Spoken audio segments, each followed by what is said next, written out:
milieu des sables, rien ne marque la frontière aux confins algéro-marocains. Mais pour cette ligne sans vrai dessein, Algériens et Marocains s'affrontent. Deux postes perdus dans le désert, Assibeïda et Tinjoub, ont été l'enjeu d'une lutte sévère, occupée tour à tour par les deux adversaires. Finalement, les forces marocaines ont repris ces deux positions avec leurs points d'eau et leurs palmeraies. La rencontre avait fait une dizaine de morts et des blessés. À Marrakech, M. Mohamed Yazid, venu au nom du président Ben Bella s'entretenir avec le roi du Maroc de ce douloureux problème, reprenait, sans être arrivé à un accord, le chemin d'Alger. D'Alger, où devant une foule survoltée réunie sur le forum, le président Ben Bella appelait aux armes le peuple algérien et décrétait la mobilisation de tous les anciens djounoud. Pendant ce temps, à Marrakech, le roi Hassan II recevait la visite du négus Haïlé Sélassié. Au cours de cette visite prévue depuis longtemps mais dont les circonstances allaient changer le sens, le négus allait en effet chercher à faire avancer le dialogue algéro-marocain vers une solution de paix. Partout en Algérie, la mobilisation s'opérait. Les anciens djounoud, répondant à l'appel de Ben Bella, reprenaient du service. Et sur la route de Colombéchar, centre de rassemblement des forces algériennes, les renforts commençaient à monter vers cette frontière imprécise qui n'est peut-être qu'un prétexte pour lequel s'affrontent deux idées politiques et deux façons de concevoir l'avenir du Maghreb.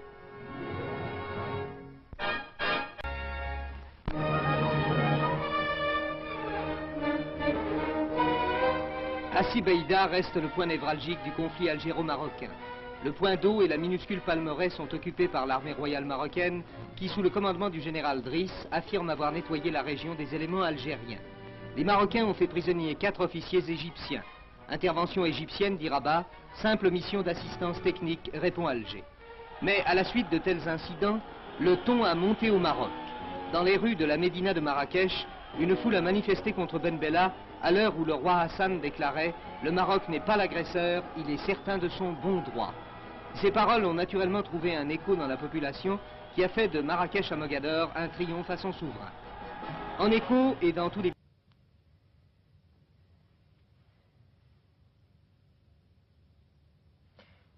À l'heure où nous vous présentons ce reportage, on se demande s'il reste encore quelque chance d'empêcher de s'affronter en une guerre généralisée l'Algérie et le Maroc. Deux pays que tant de raisons géographiques, ethniques et politiques, lorsqu'il s'agissait par exemple de s'émanciper de la tutelle de la France, avaient jusqu'à présent étroitement unis. De toutes les analyses qui ont été faites pour tenter d'expliquer le conflit, par-delà le motif initialement invoqué d'une simple contestation de frontières, laquelle choisir? S'agit-il des intérêts économiques certains que présentent les régions de Colombéchar et de Tindouf? S'agit-il essentiellement d'une lutte politique entre deux régimes aussi différents que ceux de l'Algérie et du Maroc, l'un socialiste, l'autre monarchique? Ou s'agit-il encore d'un autre enjeu auquel on songe moins, mais qui en définitive pourrait être tout aussi important? Dans le passé, en effet, le Grand Sud, malgré son immense pauvreté, a été l'une des zones stratégiques les plus importantes de l'Afrique du Nord. Lieu de destination de nombreuses caravanes, point de contact entre Algériens, Marocains, Soudanais même, carrefour où se pratiquait non seulement le troc de marchandises, mais aussi l'échange d'idées qui bien souvent, à partir de cette terre désolée, lancèrent de simples tribus nomades à la conquête de régions moins ingrates et quelquefois très loin. Mais nous ne retrouverons pas apparemment de telles considérations dans l'esprit de ce lieutenant algérien interrogé par Michel Honorin sur une position située à 15 km d'Assibeïda, c'est-à-dire en pleine zone de feu. Est-ce que les combats sont violents? Oui, dans un sens, un combat sans pitié, comme tous les combats qu'on a vécus. Et quelles sont vos difficultés ici, car vous êtes quand même très loin d'un centre pour le ravitaillement en munitions ou pour le On a ravitaillement? l'habitude pour ça, on a l'habitude, on a déjà assez souffert dans ces déserts avant la libération de notre pays. On le connaît parfaitement. Qu'est-ce que vous pensez de cette guerre contre le Maroc? De ma foi, cette guerre, c'est-à-dire on voulait bien se reposer, c'est-à-dire c'est une mi-temps qu'on a fait, c'est-à-dire on a fait la guerre pour libérer notre terrain, puis on s'est arrêté, on a dit on voulait s'organiser et avoir pas mal de c'est-à-dire orienter notre armée. Mais les Marocains nous ont provoqué, c'est une provocation de leur part, c'est tout ce que je dis. Mais quand même, les Marocains, le Maroc est un peuple arabe comme vous. Alors qu'est-ce que vous ressentez à lutter contre les Marocains? Le peuple marocain, on n'a rien contre le peuple marocain, mais c'est surtout ces gouvernants qui ont une autre formation, qu'elle n'est pas la nôtre.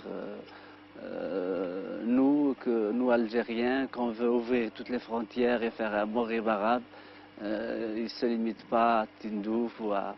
On veut l'ouvrir une fois pour toutes, c'est notre idée, quoi. Il aurait dû passer par d'autres, il aurait dû passer par un dialogue, comme notre gouvernement l'a bien précis dans tous les discours qu'il a fait Ben Bella. Je pense qu'il pouvait, il y avait le seul moyen, c'est de discuter, de parler. Et nous retrouvons le désert dans lequel évoluent péniblement des hommes tassés et secoués dans des camions qui font peut-être partie de ceux offerts par le Maroc, comme certaines pièces d'artillerie et chars AMX, cadeaux également du voisin chérifien à l'heure de l'amitié, qui sont maintenant retournés contre lui. Mais la mécanique est une chose à côté de laquelle on n'oublie pas le prix que vaut dans le désert l'antique et traditionnelle monture saharienne adaptée aux besoins du moment. Quelle était la situation militaire des Algériens au moment où ces images ont été tournées? Michel Honorin nous l'explique maintenant.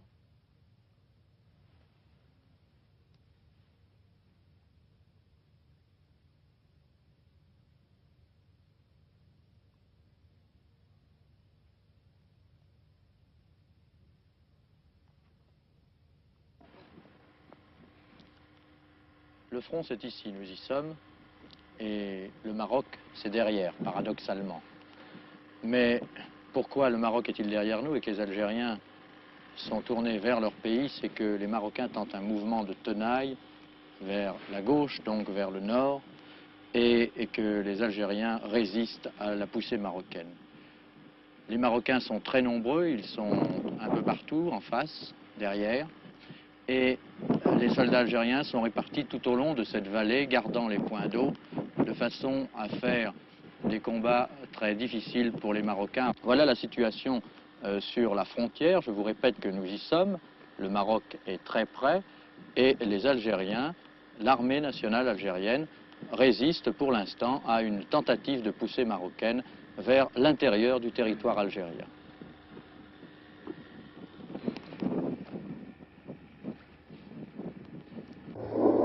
Et maintenant, en même temps que ces images, nous nous transportons du côté marocain, là où se trouve une autre équipe de 7 jours du monde, et au moment précis où les deux adversaires se mitraillent.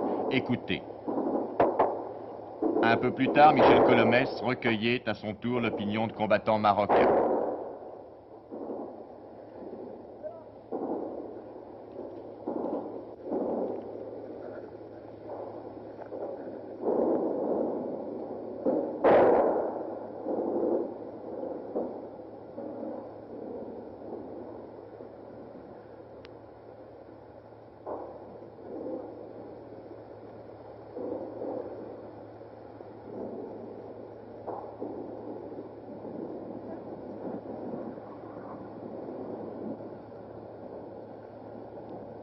Comment elle se passe, cette guerre? Cette guerre se passe très bien.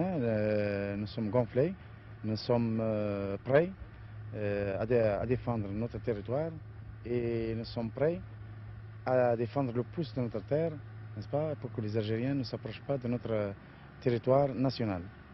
Vous avez eu beaucoup de pertes? Non, pas du tout. Comment ça s'est-il passé sur le plan militaire, la reprise d'Hassin Beida? La prise d'Hassin Beida, parce que les Algériens nous ont pris par lâcheté et enfin, nous sommes venus et nous avons repris nos positions avec succès. Les troupes ont bon moral? Très bon moral, très gonflé. À Tagounit, le PC avancé de l'armée marocaine, à une quarantaine de kilomètres au nord d'Hassin Beida, les troupes marocaines viennent au repos et se préparent à d'autres opérations.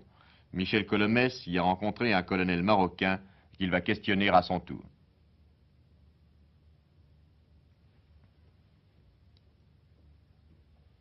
Vous continuez à occuper Hassin Beida? Nous continuons à occuper Hassin Beida. Vous m'avez convaincu parce que je suis mal placé pour vous faire des déclarations. Je ne suis pas habilité à le faire. Mais pour ce point-ci, je crois que je peux le faire. Il y a un correspondant hier, paraît-il, qui a prétendu qu'il parlait d'Hsebeda. Alors vous-même qui avez été sur place, vous avez pu constater qu'Hsebeda est toujours entre nos mains. Entre les mains des Marocains. Pour une mise au point, on pourrait très bien amener un correspondant venant de France dans un coin rocailleux avec quelques palmiers, quelques soldats autour et prétendre que c'est Hsebeda. Rien ne le prouve. Quant à vous, je pense que vous savez où c'est Hsebeda, vous l'avez montré sur la carte, donc il n'y a pas d'erreur sur le point. Et vous avez bien été, c'est moi qui vous interviewe cette fois-ci, vous avez été bien à Hsebeda. Certainement, mon colonel. Oui. Mais dites-moi, il y a une chose tout de même qui frappe. Se battre pour un coin de désert, ça paraît pas un peu inutile? C'est une question qui me dépasse. Voilà, nous sommes à Figuig. Figuig où, cette fois-ci, le cessez-le-feu est effectif. La première nuit de calme, nous l'avons passée cette nuit dernière. En face de nous, de l'autre côté, des crêtes, à 2 km à peu près, on peut même les apercevoir à la jumelle, les Algériens. Ici, un poste qui était jusqu'à présent un poste de tir avec une mitrailleuse 12-7 et qui est maintenant un poste d'observation. On attend, on s'observe à la jumelle, mais pour le moment, on ne tire plus. Ça a été dur les combats, monsieur? Oui, ça a été dur? Oui. Ça a duré combien de temps? Le pécan ici, c'est 4 jours. 4 jours? Oui. Vous avez eu beaucoup de camarades blessés ou tués? Oui, il y en a beaucoup. Beaucoup? Oui. Qu'est-ce que vous en pensez de cette guerre qui maintenant semble être finie? On a fait une guerre entre les camarades, entre les frères. C'est eux qui veulent rentrer dans notre terre et dans notre pays.